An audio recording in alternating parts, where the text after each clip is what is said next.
Good evening. My name is Dennis Ryan, and beside me here is Garnet Rogers. The music that you will hear this evening is the powerful music of Stan Rogers, a giant of a man whose music and lyrics touched the souls of many Canadians from coast to coast, in particular the farmers, the miners, the lumberjacks, and in a very special way, the fishermen of this country. Our show tonight is an appreciation of Stan's music.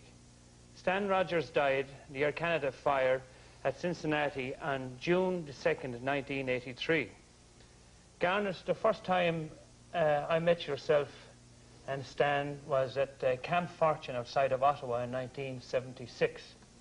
That's right, yeah. We were really looking forward to that concert. Unfortunately, it got rained out, as you recall. And later that night, as somebody said, we got bombed out. At the party back at the cabin. However, we did get to do the concert the next night. We had a good crowd there, and it was really a thrill for us playing in front of that kind of crowd. And I guess this next tune is one of the songs we did there. It's the title tune from the first album. Fogarty's Cove, Camp Fortune, 1976. Woo! We just lost sight of the Queensport light, down the bay before us, and the wind's blown some cold today with just a wee touch of snow. Along the shore from Lazy Head, hard to beam Half Island, tonight we let the anchor go down in Fogarty's Cove. My Sally's like a raven's wing, her hair's like her mother's, with hands to make quick work of a chore, and eyes like a cup of a stone. Come supper time she'll walk the beach, wrapped in my old duffel, with her eyes upon the masthead reach, down in Fogarty's Cove. She will walk the sandy shore so plain, watch the combers rolling, till I come to Wildrose chance again, down in Fogarty's Cove. She'll walk the sandy shore so plain, watch the combers rolling, till I come to Wildrose chance again, down in Fogarty's Cove.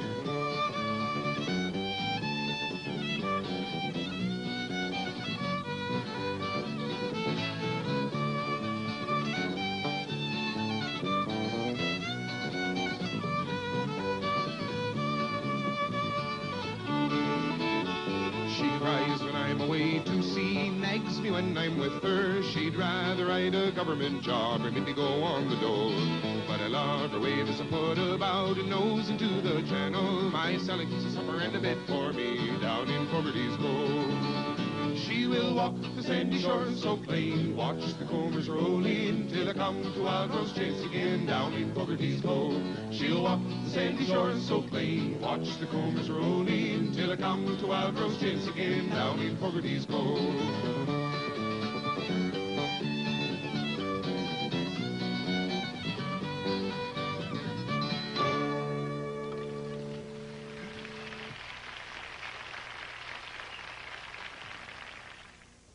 Since first meeting Stan Rogers and his brother Garnet at Camp Fortune outside Ottawa in 1976, we've crossed paths many times throughout this country.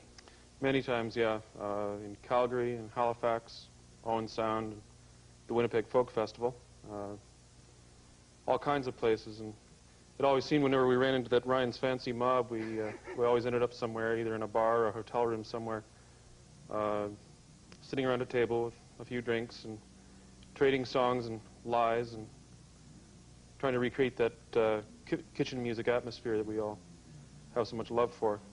Do you remember, I don't know, 4 or 5 years ago, we did a film at Halfway Cove outside Canso in Nova Scotia. That's right. Yourself and Stan, and we had a tremendous night. Stan and yourself had a great affinity to that area of the country. That's right, our whole family's from down there, and my mother was actually born in Canso. We're here at Halfway Cove, Sheddabuckta Bay in Nova Scotia. And our special guest is a personal friend, fine songwriter and performer, Stan Rogers. Stan, what's your connection with this beautiful part of the country? Well, my mother was born and brought up about 16 miles down the road there in Canso. And I suppose all my life, you know, I've been coming here, and when I wasn't here, I was hearing stories about it, you know. My grandmother still lives up there, and my Aunt June and Uncle Sam, and almost the whole family has summer places around here. And we sort of got so caught up in this part of the world, like my immediate family and then all my Your aunts and father's from uncles. here, is he? Well, no, Dad's a Pictou County boy, but he started coming up here with Mum, and then he got my Uncle Prescott, his brother, and his wife Mabel, hooked on the place, and Prescott and Mabel bought this little house behind us here, I guess in 1970. They got the house and 10 acres for about $350. So virtually the whole family has been using it as a summer place ever since. I've always had it available to me whenever I needed it. It's been great as a retreat, you know. A lot of your songs, Stan, are about the sea, and I presume it's this part of the country again that has influenced you. Yeah, primarily. You know, from the time I was a little kid, my mom would tell me about the fishermen, particularly the inshore fishermen, you know, and some of the trials and tribulations they went through. And also, of course, about the time Prescott and Mabel bought this place was the big fish strike in Canso. And, you know, our family was very much caught up in that, at least on the periphery. You know, anything that happens here, you know, there I am sitting back there in Ontario. When I hear that, it affects me, you know. When I hear about some fellow who's lost a boat or, you know, somebody who drowned or, you know, some ship polluting the coast or something, I mean, that affects me very deeply because I feel more at home here than I do in Ontario. You know, even though I was raised in Ontario and born there, you know, my family ties, my cultural roots, everything is tied up with this Chetabukta shore.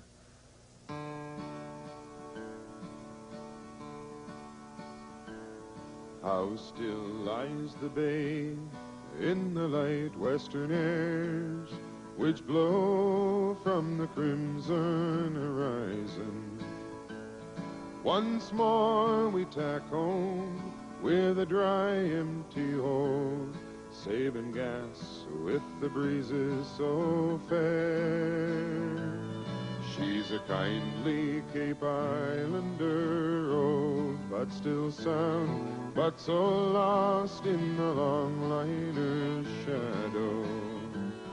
Make and break and make do, but the fish are so few that she won't be replaced should she founder. Now it's so hard to not think of before the big war, when the cod went so cheap but so plenty. Foreign trawlers go by now with long-seeing eyes, taking all where we seldom take any. And the young folk don't stay with the fishermen's ways. Long ago they all moved to the cities. And the ones left behind, old and tired and blind, can't work for a pound or a penny.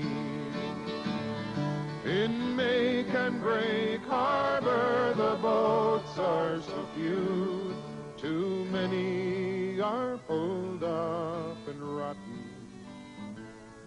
Most houses stand empty, old nets hung to dry are blown away, lost and forgotten.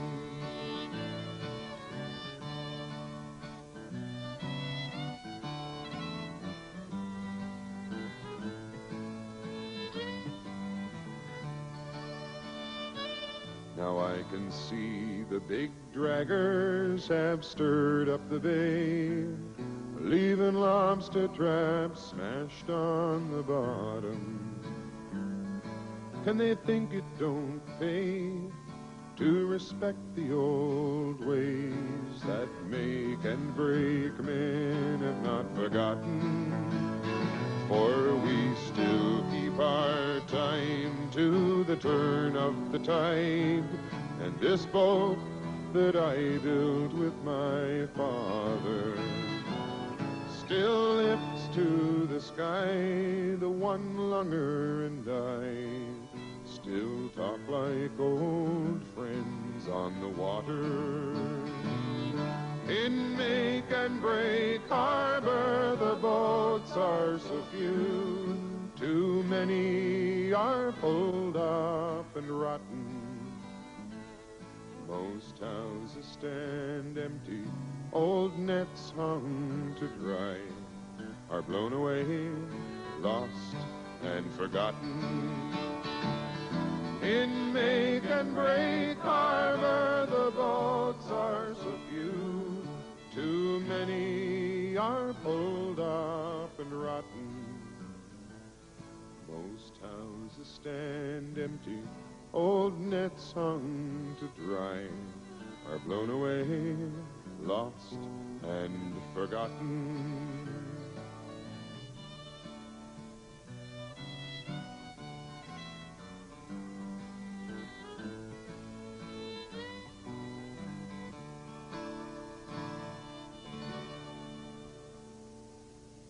A lot of your songs, Stan, have been about the sea. Are you going to continue writing in that vein? Well, after the first album, which, of course, as you know, is almost entirely about the sea and about this area, I thought I'd get out of it. You know, I'd started out as a contemporary songwriter, you know, but I found I couldn't leave it alone. It's, you know, once you get hooked on a thing like this, as you well know, you know, living in Montague, you know, you get the sea in front of you all the time. You can't leave it alone. So, I guess yes, I'm gonna continue. I don't know whether 100% of my writing is going to be about the sea, but I bet a good 75 will be about it. Before I met you, I thought some of your songs were traditional. Do you have a traditional background? Dennis, I'm an imitator. You know, any songwriter is. You know, I imitate more or less the feel of what I hear. Now, with Barrett's Privateers, for example, I wrote that after hanging out for a weekend with the Friends of Fiddler's Green, who did great shanties, you know. But they were all, you know, they all knew the songs, and they could sing the leads in them. Well, I wanted a shanty that I could sing the lead in, you know, instead of just hanging back and singing harmony on the chorus. I wanted the lead one, you know, so I had to write it. I was told we'd cruise the seas for American gold. We'd fire no guns, shed no tears. I'm a broken man on a Halifax pier, the last of Barrett's privateers. On the 96th day we sailed again. How I wish I was in Sherbrooke now. When a bloody great Yankee hove in sight, with our cracked 4-pounders we made to fight. God damn them all. I was told we'd cruise the seas for American gold. We'd fire no guns, shed no tears. Now I'm a Broken man on a Halifax pier, the last of Barrett's privateers. The Yankee lay low down with gold. How I wish I was in Sherbrooke now. She was broad and fat and loose in stays, but to catch her took the antelope 2 whole days. God damn them all. I was told we'd cruise the seas for American gold. We'd fire no guns, shed no tears. Now I'm a Broken man on a Halifax pier, the last of Barrett's privateers. And at length we stood 2 cables away. How I wish I was in Sherbrooke now. Our cracked 4-pounders made an awful din, but with one fat ball the Yanks stove us in. God damn them all. I was told we'd cruise the seas for American gold. We'd fire no guns, shed no tears. Now I'm a Broken man on a Halifax pier, the last of Barrett's privateers. The antelope shook and pitched on her side. How I wish I was in Sherbrooke now. Barrett was smashed like a bowl of eggs, and the main truck carried off both my legs. God damn them all. I was told we'd cruise the seas for American gold. We'd fire no guns, shed no tears. Now I'm a Broken man on a Halifax pier, the last of Barrett's privateers. So here I lay in my 20-30 year. How I wish I was in Sherbrooke now. It's been 6 years since we sailed away, and I just made Halifax yesterday. God damn them all. I was told we'd cruise the seas for American gold. We'd fire no guns, shed no tears. Now I'm a Broken man on a Halifax pier, the last of Barrett's privateers.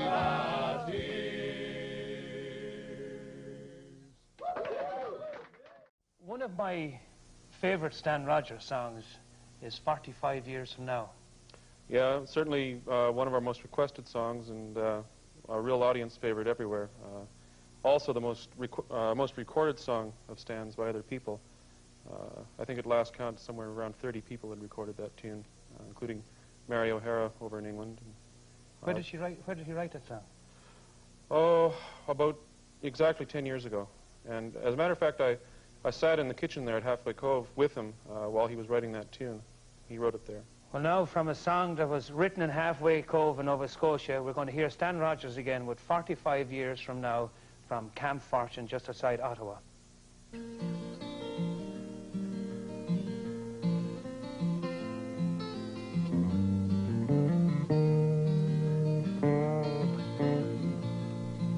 Where the earth shows its bones of wind-broken stone, and the sea and the sky are one.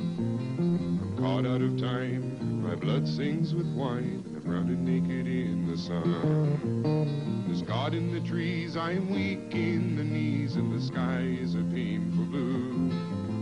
I'd like to look around, but honey, all I see is you.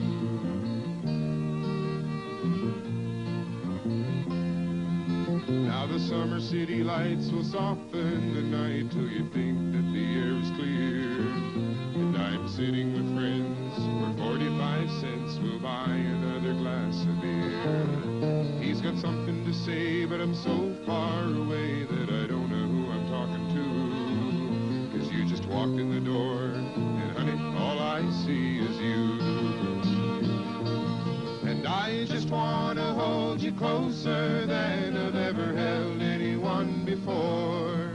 You say you've been twice a wife and you're through with life. Oh, but honey, what the hell's it for? After 23 years, you'd think I could find a way to let you know somehow that I want to see your smiling face 45 years from now.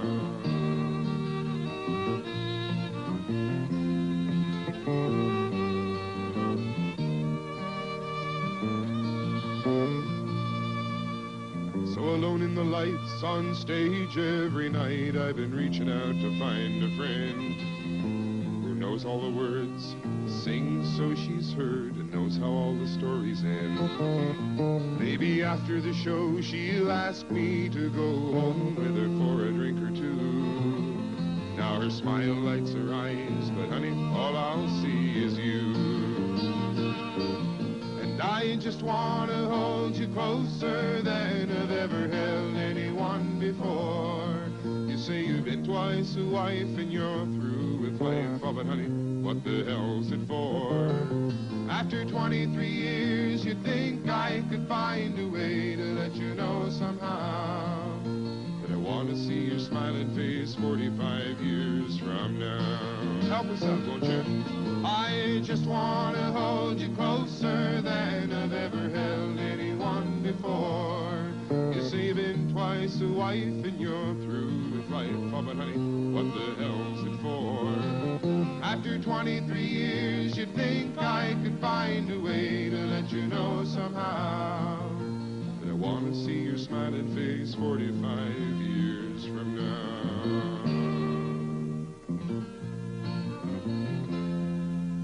Yes, I want to see your smiling face 45 years from now.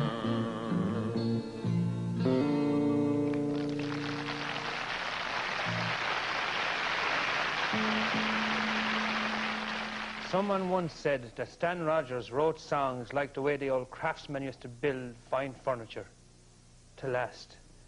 Garnet, Stan's brother, did he see himself as a successful artist? I think so, yeah, particularly in the last year. We were touring constantly, and the crowds were getting bigger and bigger and more enthusiastic, and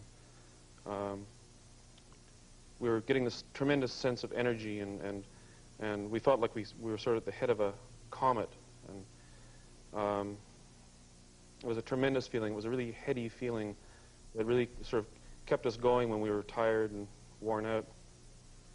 On a more personal level, I think Stan really defined success as being able to speak for people who had no words of their own. And I think the best example of that was in Little Dover, Nova Scotia. We'd been playing there for the firemen, and our opening act that night was the village priest. Oh, Father Francis Cameron, a good friend of mine. That's right, good fiddler.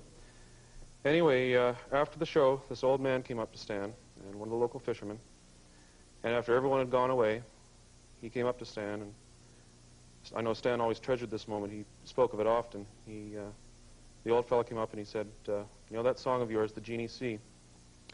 He said, I've been fishing man and boy for 30 years, and that song says things that I can only just think about. Come on, you lads, draw near to me, that I be not forsaken. This day was lost, the Genie See, and my living has been taken. I'll go to sea no more.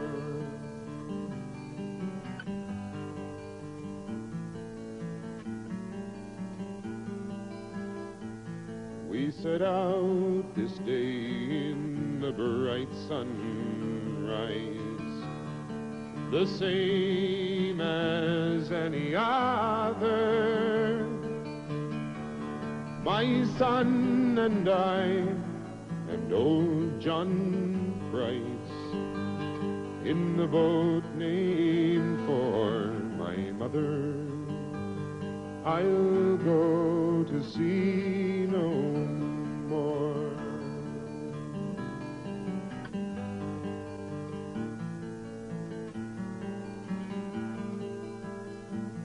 Now it's well, you know what the fishing has been. It's been scarce and hard and cruel, but this day, by God, we sure caught cod. And we sang and we laughed like fools. I'll go to sea no more.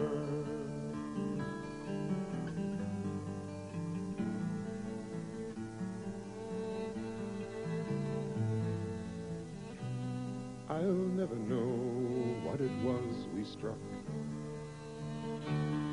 but strike we did like thunder. John Price give a cry and pitched overside. Now it's forever, he's gone under. I'll go to sea no more. Now a leak we've sprung, let there be no delay. If the Genie See were saving, John Price is drowned and slipped away. So I'll patch the hull while you're bailing. I'll go to sea no more.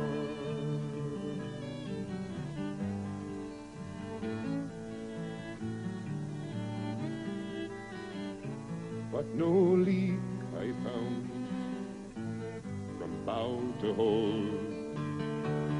No rock it was that got her, but what I found made me heart stop cold. For every seam poured water, I'll go to sea no more.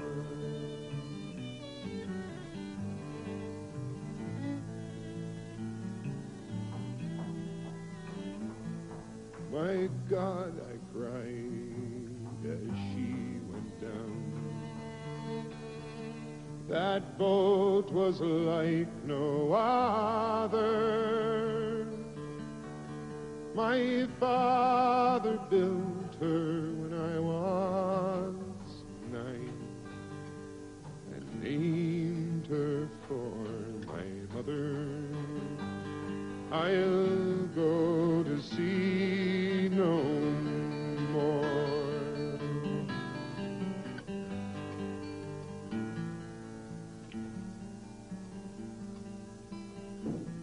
And sure I could have another maid in the boat shop down in Dover, but I would not love the keel they laid like the one the waves roll over. I'll go to sea no more, so come on, you lads, draw near to me, that I be not forsaken. This day was lost the Genie See, and my whole life has been taken. I'll go